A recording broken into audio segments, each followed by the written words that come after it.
Yo, what's up, comic compadres, and welcome back to another Hoodrat Comics podcast, where I'm Hoodrat, you're Hoodrat, and we all are Hoodrats digging in them dollar bins, trying to find them good investments, trying to find them books and collections, and trying to find our dream book. So check this out, man. I got a call from a friend of a friend of a friend who recommended to me to a friend to hit up this personal collection that was in the garage, and I paid $68 for all of these books. So check this out, man. Let's get it going. Let's get some context first, okay?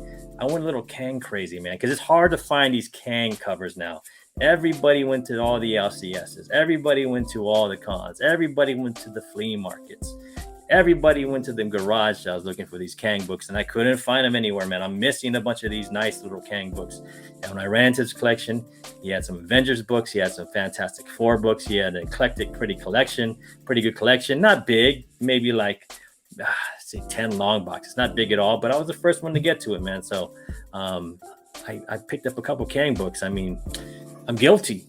Hoodrat's guilty of doing it. So check this out, man. So the first book I got was this pretty dope book, man. So it's a pretty dope Kang cover. I don't think it's a key, but it is dope, and it's in decent condition. It's a good cop rage book. So it's the Avengers starring Captain America, the Man Called Hawk, and Quicksilver and Scarlet Witch. It's the Marvel Triple Action number 17, and it has Kang on the cover. Right there, he's about to eat himself some Avengers gummy bear Avengers. That's why I call him Gummy Bear Avengers. He's a big old Kang. He's just like gonna pick him up and chew him up, because Kang can do that, man. Kang can do that. So that's a good little book, nice cover.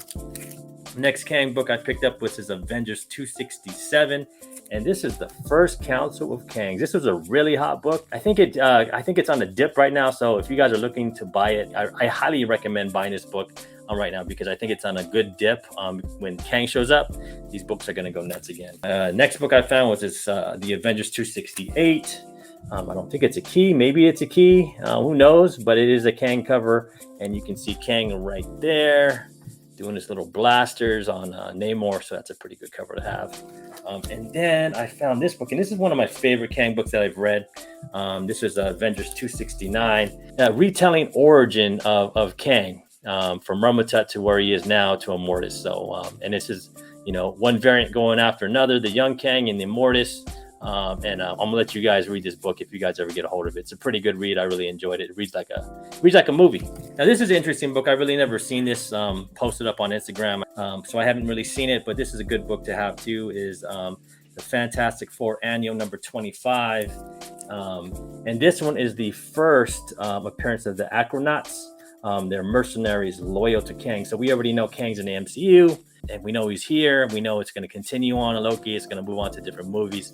Is he going to have these loyal mercenaries? Probably, maybe. I mean, we have a high probability chance of doing that. So how many mercenaries are there going to be? Because there's so many damn variants of Kang. I don't know, man. But always a good book to grab. Check it out, man. And this one, just a straight up Kang cover that I found. So as you can see, this guy had a pretty eclectic collection. So I was able to get this one. Every time I'm just on the lookout for Doom covers, because I feel like if you have Kang, you're gonna get the Fantastic Four, which you got to have Doom in there. And I hear a bunch of rumors that we're gonna get like a Secret Wars movies or something and you can't do Secret Wars without Doom. So I'm grabbing as many Doom covers as I can. I know Nick Firestone Comics is gonna be mad at me for yelling at that, hollering that out, but everybody's doing it. You might as well. So I grabbed this one right here. So this is Submariner number 47, and it's pretty cool. I like the way Doom's eyes are right there. He's just like, oh shit. It's what I get myself into. I got myself into this Playboy, and this Playboy is gonna throw me out the window with himself. So that's a good one to have too, man. It's another hashtag book I can put up in there, man, for Throwdown Thursday stuff. And then I found this Wolverines Origins number 11. And this is the second appearance of Daken. I think the first appearance was like number 3 or number 4. I mean, I may be wrong. I'm not an expert at that stuff. But it's Dak, and he's not wearing his disguise. It's a good one to have. The Son of Wolverine. This was on the bottom half when I was on that show. This showed up a couple of times, and I saw it trending a lot. So might as well grab it if it's pretty cheap. And remember, I paid $68 for all these books. I just love this cover, man. This cover is so dope. It's Spider-Man number 592. And I don't know who posted it on Instagram. I seen it. I think it was probably Ultra or somebody else. Leave a comment, let me know who it was. But it's such a dope cover. And when I saw it, I was like, I gotta have this from my collection. And I was always a big fan of Salvador Dali. Props to Francisco Franco is my homie, man. He's an artist out there in San Francisco. He really got me into Dali and a bunch of artists when I was in college, man.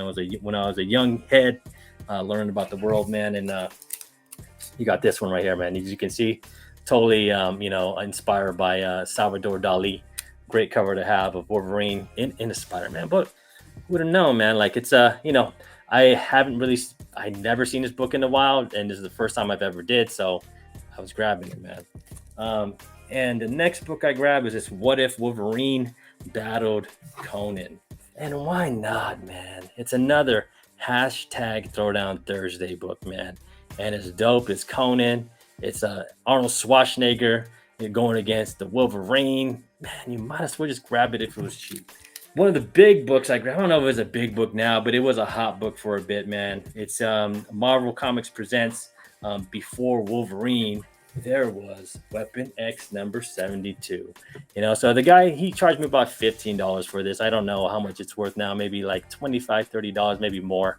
It's not in great condition. It's about like a 8.0 to 8.5. There's some stress ticks in here with that are color breaking that I can't press out. So, but it is still on the bag that it was when it was bought. It's it's a great book to have. And I've had this in my collection. I think I had 2 before, and I sold it on the when it was on green, when it was hot. And that's kind of what I do. I mean, I don't care what book I have. I'll sell it on the green because I know I can buy it back on the dip, for about a quarter of the price. And that's what I bought this book for, about a quarter of the price. Because I think I sold my Weapon X for about $60, $65. So I bought this back for $15. Sell on the green, buy on the dip. That's the best advice I can give to all y'all that are comic book investors. Don't marry your books, man. Marry a few, but don't marry them all. There's only so many, books you can have, man, that you can be married to. But just remember, you can always buy them back on a dip, which I did with this Weapon X. Another good book, man, I've never really caught in the wild on that was in really, really good condition, was this one, man. This is the Marvel Spotlight on Star-Lord. It says the saga begins number 6, so it's Marvel Spotlight on Star-Lord number 6. This is a great little book to have. This is the first appearance of Star-Lord in a regular size comic. So I think he was in a preview, which is like a magazine size book. And this is a good book that I always had. I know Star-Lord's probably, his cell had set in the Marvel Cinematic Universe, but I always liked that character, and I always wanted this book, and I was able to get it pretty cheap. I think he gave it to me for about like $10, so not bad. And I was on this book for a long time, but you forget about books while you're seeing all these other books happen. And so this is a weird book right here. I know y'all, this is some 90s love right here, but I always try to grab these X-Men Alphas, number 1s, because I always remember, my boy Nick, Firesale Comics, always telling me, man, you got to buy these obscure characters, man, from Marvel. And this one's just full of obscure characters, like a ton of them. Why not? So it's X-Men Alpha number 1, and this is the first appearance of a bunch of cats, and you never know, right? Like you don't know if Disney's going to bring back the characters that were in Sony, or if Disney's going to bring a whole bunch of new characters, and their mamas and their kids and their sisters or whatever. So I'm just trying to buy as many first appearance X-Men that I can of obscure characters. And this one's a good one. It has a ton. So it has like, I think 5 new characters. So we have Dark Beast, Holocaust, Abyss, and Morph. And Morph is actually the child of Magneto and Rogue. And that's wild.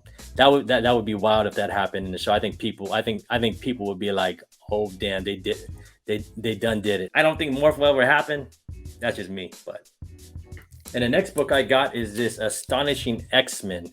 And I was, I don't know where I had heard about it. When I go hunting, I'm not only looking at the number, I'm looking at the covers. And someone had mentioned me, man, if you see that Astonishing X-Men with the bald headed, Xavier, get it. So I got this, and this is actually the first appearance of Agent Deems. And other agents of Swords. So this is a good book to have, man, because we already know Swords in MCU. Next book, this Green Hornet. It's not a key. It's not a key at all. But I'm going to PowerCon in September, and I'm for sure thinking Kevin Smith is going to show up. He showed up in the last PowerCon before COVID, and he was really cool. I mean, I wasn't there, but I saw videos and everything else. So I'm hoping Kevin Smith will show up again to PowerCon, and I can get this signed by him. This is the third to last book that I got, and this is Captain Britain, and the MI-13. We don't know. I mean, is Peggy Carter Cap Britain? I mean, is she? But who knows if Captain Britain's going to show up in one of the movies or one of the shows. I mean, you might as well grab these because this one is actually the first appearance of Faiza Hussein, who later becomes Excalibur and yields the sword. So it's a good little first appearance cheat book to get that if you see him in the back bins. And the second to last book I got is this Hawkeye number 6, the Fraction run. And I just got it because I need to fill my run for this run of Hawkeye. I really enjoy it. I've read it before, but I'm just trying to get the single issue so I can fill my run. And last but not least, the final book that I got is this Amazing Spider-Man number 1, written by Slott and art by Ramos. And this is the first appearance of Cindy Moon, who later becomes Silk. Great book to have. It's not as hot as it was before, but hey, why not, man? We all love Silk. We all love Cindy Moon. She had her, she just came out with a new run. It was a great run. So might as well just grab these, So, and that is it for my haul. I appreciate you all joining me for this, for my $68 back bin haul at some random guy's garage. And I appreciate y'all for being here. But make sure to like and subscribe. Leave a comment below. Let me know more about some of the books I got, because I'm not an expert. I never said I was an expert. So educate me, man. Educate me. I'm still trying to learn like everybody else, man. And that's how we all should be. But I'm Hoodrat, you're Hoodrat, we're all Hoodrats, and I'll catch y'all at the next show. Peace.